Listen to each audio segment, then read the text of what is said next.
Welcome guys. back to the Lexi and Lucy show. Today is the second part of our postpartum trilogy. And today we're going to be talking about postpartum depression. So this is something that used to be called the baby blues, which is now being sort of upgraded to a more clinical term of postpartum depression that can range from anything to higher levels of anxiety that happens after a baby is born with a mother, to full-on suicidal thoughts, or God forbid, thoughts of harming the baby. So That's very serious, I think. these are all very serious things, all three specific cases. Even just, having a clouded head, things like this, the mind does really take a toll, whether it's through hormonal changes or just accepting one's new role as a caretaker and provider. And sort of, it's up to you to help this little creature survive. So I wanted to let Lucy sort of take the lead here and talk a little bit about her own experience with postpartum. Yeah, so I'll just tell my story a little bit. I'll try not to get emotional about it just because it was a little bit of a difficult time in my life. So when I was pregnant, I knew that I was going to be at risk for PPD. I had gone over my mental health history with doctors, and they knew to take a point that I was to be monitored after having Sloan, which I was okay with. Like, I made my peace with it. I had an opportunity to mentally prepare myself. But again, it's so hard to mentally prepare yourself for having a baby and what comes after you get home from the hospital. When Sloan was born, of course, I was overjoyed, but sleep deprivation definitely took its toll on me. And that's when I really started feeling the blues. And this was honestly probably just a couple days after giving birth. So it was a really quick onset for me. It's also when you're the most sleep deprived too, Exactly, most likely, because your body hasn't adjusted to the new hours. And so many hormones as well pumping through. So while Nathan connected to Sloan pretty much right away, I remember him always, coming to me and saying, Nathan is Sloan's dad. Yes, my fiance. He would say, "Oh my gosh, look how cute Sloan is," or "Oh, babe, I just love her so much." And I would be like, I love her too, of course, but I just had a lot of trouble connecting to her at first. The way that Nathan did right away. People always talk about when they have a baby, they can't remember what life was like before the baby. And it was the opposite for you. For me, it was the opposite. I was thinking, no, I can remember everything. I don't understand. I couldn't relate. And you feel like you kind of lost, is it fair to say that maybe you lost a part of yourself? I felt like I had to mourn my old self a little bit. I didn't feel like myself in this new role. I cried in the shower, and that was the only time when I could get time to myself. I cried while breastfeeding. I was just so emotional. I worried incessantly about taking Sloan out to public places. I worried about having people to visit. I stayed in bed a lot of the days. You were feeling antisocial. I was so antisocial. I never wanted to go out. I just couldn't let myself soak in the feelings of being a new mom. I couldn't let myself enjoy it. And I hate using this word, but I did resent Sloan a little bit for, stealing my sleep, for taking over my body. I was now, a milk production machine. And, But it's okay to say that there was resentment there, because yourself you feel that so it's guilty not, when you say that word, though. But it doesn't diminish your love for your child. It doesn't diminish your sense of duty and care for your child, and it has nothing to do with her personally. It's just your way of processing, like you said, this transition of sort of entering into a new self. And there is definitely a mourning phase of the old life, whether it's freedom to sleep in, or if it's simply being able to leave the house when you want. I mean, there are tons of changes, and I think that this sort of sense of feeling stuck to the home is something that really only moms who go through it can relate to. Do you mind if I just jump in 1 second? I wanted to say that something that I found was really, really helpful after having my first, and I was crying all the time, and my first was born early November, so just sort of entering true true winter. We have about 6 months of winter here in Canada. I remember an older Ukrainian lady said to me, she said, every day you have to go outside. She said, even if it's 5 minutes. She said, even if it's just going outside your front, standing on the porch, standing on the sidewalk for 5 minutes, put on your coat and just get some fresh air. And I remember making a point of, 5 to 15 minutes some days, just those few moments of going outside and breathing, seeing people walk by and kind of having a snap of, it wasn't even a snap, it was like a breeze of like, oh, okay, there's life beyond my microbe right now. I remember I was feeling like really down. I was in bed and it was just starting to get warm out because spring was coming.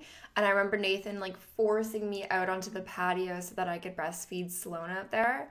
He's like, you need this fresh air, like you need vitamin D. And I was like I was so against it, but I'm glad he forced me out because the fresh air, it just does wonders to you. That's like one small thing that I strongly recommend all mothers do, no matter the weather, no matter what, outside. And if you can breastfeed your baby outside in the sun, even better. How did you feel when you were outside when that happened? I was pretty moody at first. I was like, why am I doing this? But afterward I felt much better. The fresh air, it really, really helped. But for me, I mean, after talking about all of that, what really changed was my 6-week appointment with my OB. Right away, I told her about how I was feeling, and I went back on an antidepressant that I had been on before, a medication called escitalopram. And as much as I hated the idea of going on medication, because I hate the idea of it altering you and just having to rely on something to make yourself feel better. But I knew I needed this extra support for now, at least. And she also scheduled for me to meet with a psychiatrist regularly. So I'm really glad that I sort of tackled that right away instead of waiting months and months, because I know it would have gotten worse. And also around that time, by some miracle of God, Sloan started sleeping through the night around the 2-month mark. So once I started getting my sleep back, I felt a lot more like myself. But overall, lack of sleep is probably the leading cause for postpartum depression and anxiety. So for sure. So getting a lot of sleep is very, very difficult, especially when you're managing a home, when you're trying to be a homemaker and feed yourself, cook meals, clean the house, whatever it is, wash your hair even. But that extra few hours of sleep every night makes a huge difference. And I've never been a nap taker. So, and I know that people say, oh, you should sleep when baby sleeps. During the day. Like, I couldn't do it, but I did try to just relax and read a book or watch a TV show. Good for you. I don't have that problem. I love to sleep. I just bury my head under the pillow. You're such a napper. And put on my white noise maker. I'm such a napper. When talking about that time that there was no aha moment when I felt finally connected to Sloan, and when I looked at her and said, oh my gosh, I felt that overwhelming feeling of love and joy. It was a very gradual process for me. I know that for some moms, that moment comes as soon as the baby's born. For some moms, that moment comes, maybe 3 months later and something happens and then it happens. But the heart explodes, that heart exploding moment. For me, it was very gradual though. It took weeks as getting to know her and for her getting to know me. I remember getting food poisoning around Easter. Oh no! And because Sloan was born in February, so this would have been about a couple months old at that time. And I remember her just being really quiet and sleeping soundly that whole day. She intuitively knew that I needed some peace and quiet. That's so beautiful. I was oh baby, she's on the same wavelength as you. Yeah, it was really, really sweet. Did your doctor suggest talk therapy as well, if you don't mind me asking, or was it sort of because of your history, this was just kind of a given that you were going to go back on the medication and try to have a mood stabilizer off the bat? I do think that was a quick Band-Aid solution.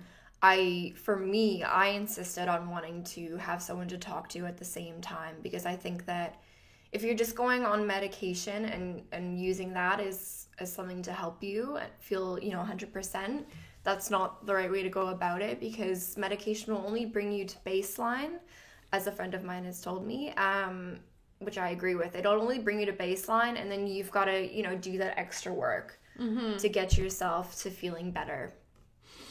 And that's where talk therapy comes in. That's where leaning on your support system, like your loved one or your fiance or your partner. Mom groups, church communities, there's lots of places. And I think For sure. A huge point too is that a lot of people aren't really comfortable speaking with psychologists, psychiatrists who have all of these degrees or whatever it is, and they know all of the psychological mumbo jumbo, and maybe they don't want to have a diagnosis, and they're afraid of being prescribed medication or something like this, and that's okay. But I think that it is really important to seek people that you do feel comfortable speaking with, and it doesn't have to be within the medical department unless, of course, it gets to the point of having recurring suicidal thoughts or thoughts of harming your baby. This is like extraordinarily serious, and you know, I think if I can just say like one encounter that I had, I think it's really important at the 6-week appointment, especially if you have health coverage, to see the doctor and just have, even if it's one appointment, just to go and have a sort of check-in. And I remember when I had a check-in where I said, you know, like, I have a lot of anxiety, and like, I don't want to say thoughts of suicide, like I plan to kill myself, but like, oh, maybe life would be better for everyone if I weren't here, or something just as simple as that. And it's really just a thought that goes in your mind and then leaves, and it's very subtle. And you know, even certain things like if my kid is around and there's any sort of sharp object on the table, it terrifies me, and I have all these like thoughts of all these terrible things that could happen. And I remove, and then the doctor said, well, do you get rid of the scissors or whatever it is and then move on with your life? And I said, yeah. And she said, well, all of those things are actually quite common and quite normal. So don't feel that you're sick or that you have this heavy duty disease that's going to be with you for forever. I think a lot of these sort of isolating, what feels like an isolating experience and dark cloud is very common, and it's so more common than you think for all women, and it's for all new moms especially, or second time moms, third time moms, probably fourth time moms even more so. You know, so you are normal, and you can be still very healthy with having these sort of encounters and experiences, but it is important to have people to talk to about them. I think just get it off your heart, get it off your head and off your chest.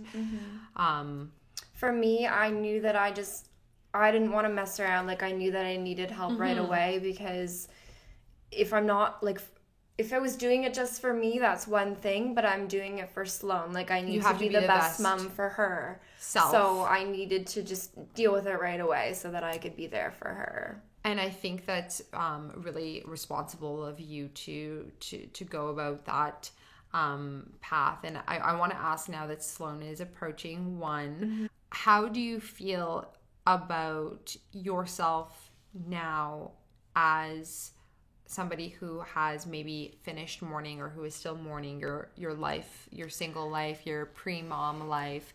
Is it something that you're still mourning with on a day-to-day basis, or have you been able to sort of reincorporate that part of yourself in, you know, compartmentalized ways, or what have you? No, you know, it's so, like, I feel so different now compared to this time last year, because now I am at that place where I'm like, I can't even remember life before baby. And now I'm in that place, and I'm just obsessed with Sloan, and I'm so emotional that she's turning 1, because I wish she could stay a baby forever. And I've found that it has taken a lot of time, but I have been able to reconnect with, like, things in my old life before having Sloan, like trying to regularly meet up with friends, stay out past things like 9:30 without freaking out that I need to be in bed.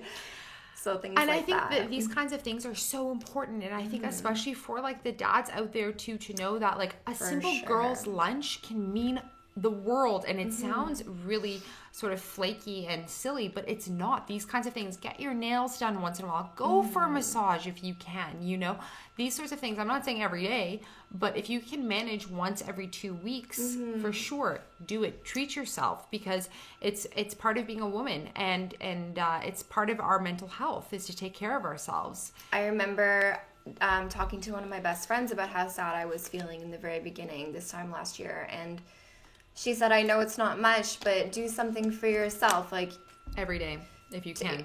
After you take a shower, use moisturizer. And I'm like, that's the smallest thing. Like, that's not going to make me feel better. But I did it anyways. And it was the tiniest thing, but it still made me feel like I was taking care of myself. Because I think that's what a lot of women, a lot of new moms, and even new dads too, they forget to take care of themselves. Yeah, even if it's like, if you're at home all day, throw in some lipstick. I know that sounds silly, but like, just do it. Like, the amount of times I've like seen you during the day and like you have full makeup on, I'm like, what are you doing? You're like, I just, just to feel good. I just like put on makeup just to like, baby's sleeping, I can't sleep, I'm not a napper, I'm just gonna throw on some makeup just to like feel good about myself. And I think that's awesome. Like, it sounds funny, but like it does do wonders. Yeah, absolutely. Yeah. So I came across this study that was done through I can't remember exactly the name of the university in Buffalo, but basically what the study shows is that a lot of women who have babies, all mothers, I want to say, with postpartum depression, those who end up going to church communities and going to church, whether it's daily or weekly with their babies, with their new babies, end up having far lower rates of postpartum depression simply because they are. That's huge. It's huge. It's like 1/3 of the women of the moms who end up going to these church communities, faith-based communities, churches, to basically find peace. I think a huge part of the postpartum topic too, and I don't want to go too long, is not so much just the initial, but I think like also as your baby grows, you're saying like you're so sad that Sloan is turning 1 because like time just keeps on moving, and maybe it's a question of like, we're faced with our own mortality or something, like, like your baby gets older, you're getting older, oh my gosh, maybe like we'll be grandparents before we know it and then we're dead. Anyway, okay, sorry, that's like maybe too philosophical, but like my whole life just flashed before my eyes. It's like, it's almost like a melancholy surrounding your children growing. Like, sometimes I'll look at my kids and I love them so much that it makes me sad. It's like totally sick. Like, I don't understand. It's like, I love them so much, and I'm just like crying. It's like I'm overjoyed, but to the point where I'm like, I want them to know how much they're loved and how much they are like so valued in this home, in this life. And I want them to have, a good life and happiness and all of these things. And and I was talking about this with my husband the other day. I was like, I'm like, I don't know, I'm so like emo, and he was like, well, look, why? Like, and he's like so rational. And I was like, well, what's going on? Like, what are you feeling? Like, well, why do you feel this way? And I'm like, I think it's because I have doubt. Like, I have doubt about myself as a mother and whether or not like I am giving them what they need when I know I'm fully capable of doing it. But like, am I actually capable of doing it? I don't think it's an every moment kind of thing. And he just looks at me and goes, well, don't doubt yourself, just have confidence. And I'm like, literally, if it were only that easy, you know? I know. But just like Lucy, a man to say it so straight like that. Yeah, like, just have confidence. Just do it. And it's like, okay, this isn't a Nike ad, I can't just do it like that. But Lucy and I were talking to you about having a sort of mentality of abundance, and I don't know how applicable or how helpful this would be in the early days of after your baby is born, but perhaps, as you see your child grow and you're having these sort of sentimental, melancholy moments, to remember to have a mentality of abundance, so important. Yes, and I'm a huge believer in affirmations. I don't do them enough, but even things like I'm young, I'm beautiful, I'm enough. I'm a good mom. I'm enough. My children are healthy. I have a healthy child. I'm thankful for, the blessings that are to come in their future and in my future, and just things like this. Or even just write it on a note and put it beside your bathroom mirror. 100%. So you say it every day. Deep breathing it works better than what you think. Yeah, it absolutely does. It changes your thinking, which can change your life. And not to sound too gimmicky here, but deep breathing also too, there are scientific benefits. You have a post-it on your fridge that says breathe. It's so cute. Take 8 deep breaths. But when you breathe in and take your time and breathe into your diaphragm, like 6 counts in and 6 counts out, if you can, and do that more than 5 times in a row, your I think it's the norepinephrine syndrome symptoms change. So you go from fight or flight to basically the happy one, which is like the non-fight or flight. So this is just a small tactic that, you know, if it's so difficult in those moments, but if you can just go to the loo, close the door, and try to take some deep breaths. If you are finding yourself in a dark cloud, it will pass. And we're praying for all of you mamas out there. I just want to add one more thing that really helped me. It's an app. It's called Daylio, Daylio, and it's basically a diary. Daylio. Yeah, it's a diary where you can enter in each activity that you've done that day. It literally takes a minute to fill out. I do it every night before bed. And it allows you to reflect on your day and just to see how you're feeling and just to check in. And that really helps keep track of your moods, when you have good days, when you have bad days. And if you are, you know, seeing someone for help, like a psychiatrist or a psychologist or a counselor or your mom or a priest, you know, you can use this app to sort of communicate to them better about how you've been feeling the last couple of weeks. It really helps me. I love that. Daylio. Yeah. I'm going to look into that. I'll put the link in the bio for this I feel like all journaling should be like on apps these days. It's great. I also want to say like one quick quote. I don't know if any of you guys know who Bishop Fulton Sheen is, but he's like so awesome and like such a powerful speaker, and he's like so philosophical too, and I just like love watching his YouTube clips like when I get the chance. But he says something like the greatest cross you can bear is to not have a cross at all. And I think that like in life, like life has a lot of struggles and sufferings, and it's not meant to be happy-go-lucky every single day. So it's okay if you find yourself in a dilemma, in a predicament, if you're having battles within yourself. This is part of growing as a parent, growing as an individual, growing as a child of God. And you know, as moms who have different experiences, we have shared experience in the fact that we both are, you know, mothers, and it adds purpose to your life, and you matter, and give yourself grace. Like, you've just given birth to a child, and now you're tasked with growing them, and not just for moms, for new dads too. I mean, it can hit them as well. 100%. And be sure to talk to your partner if your partner is if you're finding that they're not supportive in the way that you need. Unfortunately, maybe you have to be the one to help support them through what they're going through, because they might not be vocalizing it as much. So try to stay strong. We're all children of God, and let us know if we'll put some resources up in the YouTube as well. And I don't know where the subscribe button is, but please do subscribe to our channel. I think it's here. And share with your friends. Please do. And email us, Lexi and Lucy, millennialmoms@gmail.com. Do we want to say anything else before we wrap it up? No, just give yourself grace. Take care of yourselves.